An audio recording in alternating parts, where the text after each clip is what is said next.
தீயணைப்பு மற்றும் மீட்பு பணித்துறை திருநெல்வேலி மண்டலத்தில் துணை இயக்குநராக பணிபுரிந்து வரேன். இப்போ கமிஷனர் போலீஸ் கமிஷனர் ஆஃபீஸுக்கு போலீஸ் கமிஷனர் சார் பார்த்து கம்ப்ளைண்ட் கொடுக்கறதுக்காண்டி வந்திருக்கேன். 18ஆம் தேதி இரவு ஒரு அதிகாலை ஒரு 12:30 மணி அளவில் ஒரு ஆள் மர்ம நபர் எங்களோட அலுவலகத்தில் திறந்து உள்ள நிறைய இதெல்லாம் ஃபைல்ஸ்லாம் எடுத்து போன மாதிரி போகிறாரு, திரும்ப வெளியே வராரு. ஸோ இந்த மாதிரி ஒரு சம்பவம் எங்கள் ஆஃபீஸை நைட்டு திறந்து ஒரு எதாவது வேலைகள்லாம் பண்ணது மாரி இருக்குது. ஸோ அது ஒரு விஷயமாக நான் டிஐஜி சாரை பார்த்து கம்ப்ளைண்ட் கொடுக்கறதுக்காண்டி வந்திருக்கேன்.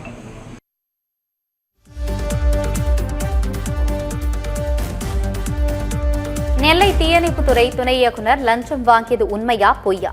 புதிய சிசிடிவி காட்சியால் விசாரணையில் திருப்பம் ஏற்பட்டிருக்கிறது. கூடுதல் விவரங்களை செய்தியாளர் வனராஜ் சங்கரிடம் கேட்கலாம். வணக்கம் வனராஜ் சங்கர், என்ன நடந்தது? முழு விவரங்களை சொல்லுங்க. ஆனந்தி வணக்கம்.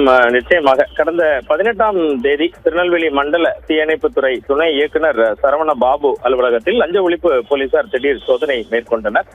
அவரது அலுவலகத்தில் அவரது அறையில் அலமாரியில் ஃபைல்களுக்கிடையே வைக்கப்பட்ட 6 கவர்களில் இருந்ததாக கூறி 2,24,100 ரூபாய் பணம் போலீசாரால் பறிமுதல் செய்யப்பட்டது. அவரது ஓட்டுநரிடமிருந்து 27,400 ரூபாய் பறிமுதல் செய்யப்பட்டது.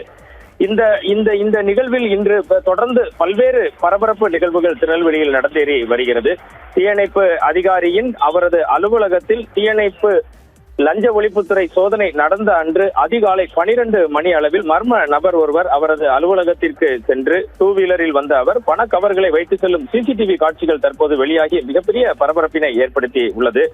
அதற்கு அடுத்தபடியாக தற்போது தீயணைப்புத்துறை துணை இயக்குநரான சரவண பாபு திருநெல்வேலி மாநகர காவல்துறை ஆணையாளரும் சரகத்தின் டிஐஜியுமான சந்தோஷ் ஆதிமணியை நேரில் சென்று சந்தித்து இது போல நடந்த நிகழ்வுகளில் அன்று நள்ளிரவு, அதாவது அதிகாலை 18ஆம் தேதி அதிகாலை 12 மணி அளவில் யார் தனது அலுவலகத்தில் இது போன்ற நிகழ்வுகளில் ஈடுபட்டது என்பதை புகாராக அளித்து அதனை கண்டுபிடித்து தருமாறு ஒரு கோரிக்கையையும் வைத்துள்ளார். பின்னர் செய்தியாளர்களிடம் பேசிய அவர் தான் ஒரு நேர்மையான அதிகாரி என்றும் தன்னை சிக்க வைப்பதற்காக இது போன்ற நிகழ்வுகள் நடந்ததாகவும் குறிப்பிடுகிறார். அவருடன் அவரது வழக்கறிஞர் ராமச்சந்திரனும் வந்திருந்தார்.